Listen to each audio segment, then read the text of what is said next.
Hello everyone. Today's topic is interference in thin films. And here we are taking thin film of uniform thickness. And this interference in thin film of uniform thickness that is divided into two parts. First part is reflected system and the second one is transmitted. So one by one we will discuss both type of systems. We are starting with reflected system. So when a monochromatic beam of light from a particular source of wavelength lambda that incident on this thin film, so this is a thin film, XX dash, that is the upper part of thin film, and YY dash is the lower part of thin film, and this T is the thickness of that thin film. And since this is a thin film of uniform thickness, so T is same everywhere. Let mu is the refractive index of this thin film. So when this monochromatic source of light from here, light ray will incident on the upper part. This is upper part.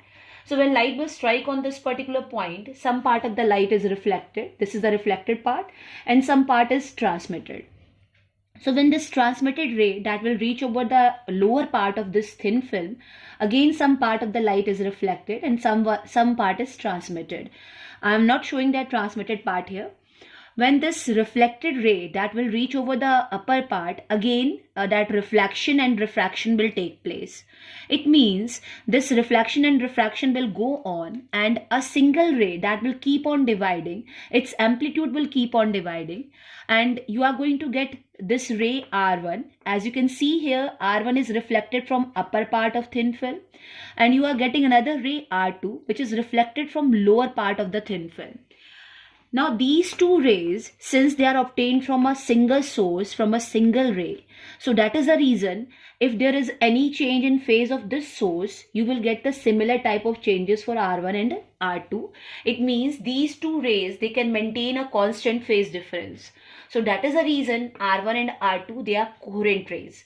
So this particular interference in thin films, that is an example of division of amplitude. Means the amplitude of a single ray that is divided, and because of that division you are getting these coherent rays. Now since this T is very small, so these rays R1 and R2, they are close to each other. So when they are close to each other, they will get superimposed and you will get an interference pattern. Now in that interference pattern, where you will get maxima, where you will get minima, that will be decided by the path difference or phase difference between them. So in order to find the path difference or phase difference between R1 and R2, what you are going to do, we will plot a normal from this point C on line R1. So when you will plot this normal from C to D, then now you can see here, beyond this line CD, beyond this particular line, both R1 and R2, means both the optical paths will be same after this CD. So the path difference between R1 and R2 is basically AB plus BC minus this particular path. Means path difference is AB plus BC, which is in this thin film or in this medium of refractive index mu, and this path AD, that is in air. So the path difference between R1 and R2, that is mu times AB plus BC, because you have to write all the paths in same medium. So we have converted this AB and BC as path in air just by multiplying its with its refractive index. So the path difference is mu times AB plus BC minus AD. So now the next step is just to find this AB, BC and AD. If you are able to find these sides AB, BC and AD, you are able to get the path difference. And that path difference will decide the conditions for maximas and minimas. Now in order to find that path difference, we are going to use three different triangles. This particular triangle ABE, this triangle CBE, and the triangle ACD. So before this, I'm just giving the notation for these angles. This particular angle is the angle of incidence because it is made by the incident ray with the normal. This is angle of refraction R. This, if this is R, this one is R, this is also R, and sorry, this angle is I, this one is also I. So this particular angle will be 90 minus I. This is 90, this is 90 minus I. So this angle is I. So according to this geometry, first we are using triangle ABE. So in triangle ABE, this side BE is known. we can find the value of AB, because AB is required to find the part difference. So in order to find AB, you will find cos R in this triangle, and that cos R is BE upon AB. So from here, this AB is T by cos R. In order to find BC, you are going to use this triangle CBE. Again, in this triangle, this BE is known. Again, you are going to find the value of cos R. From there, BC is also T upon cos R. So this side AB is T upon cos R. This BC is also T upon cos R. Now the next one is, in order to find this AD, one side should be known. So you can find this side AC just by finding AE and EC. AE, that can be found with the help of this triangle, and EC can be found with the help of this triangle. So in these two triangles, in order to find AE, you will find the value of tan R, and from here AE is T tan R, and from the another triangle, in order to find EC, again you will find tan R, so EC is T tan R. So if you will add AE and EC, you will get AC, and that AC is 2T tan R. So in order to find AD, just find the sine I from this triangle, and that sine I is AD by AC. So AD is AC sine I. Just substitute the value of AC from equation number 6. You will get this value.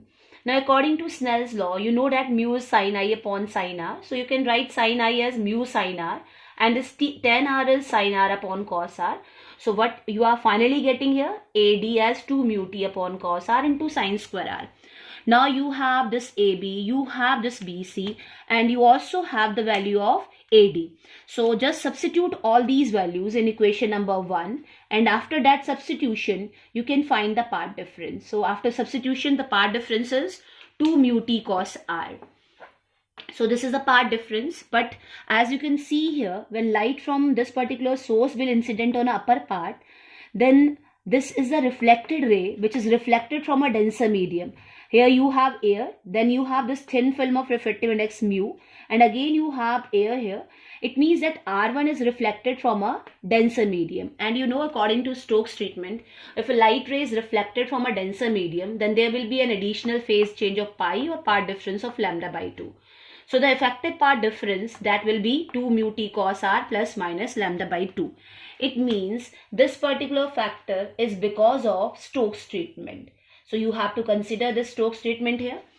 Now using this part difference, you can write the condition for maxima or minima. As we know, for maxima, part difference should be even multiple of lambda by 2. If you will substitute the value of delta here, you are getting finally 2 mu T cos R is equal to 2 and plus minus 1 lambda by 2 is the condition for maxima.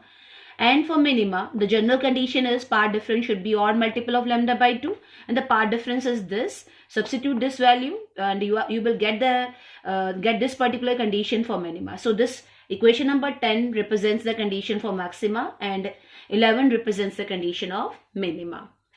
Now there is one important point related to this interference in thin film in reflector system, that if we have an excessively thin film, then that excessively thin film that will appear dark in reflector system, and that can be proved with the help of this. If you have an excessively thin film, it means that T is very, very small, that T approaches to 0 with respect to wavelength. So when this factor is approaching to 0 with respect to lambda by 2, then delta is having only lambda by 2 value. Lambda by 2 means odd multiple of lambda by 2, and if the part difference is odd multiple of lambda by 2, and that is a condition of minima, it means if you have an excessively thin film, then that excessively thin film will satisfy the condition of minima, so that will appear dark. Thank you.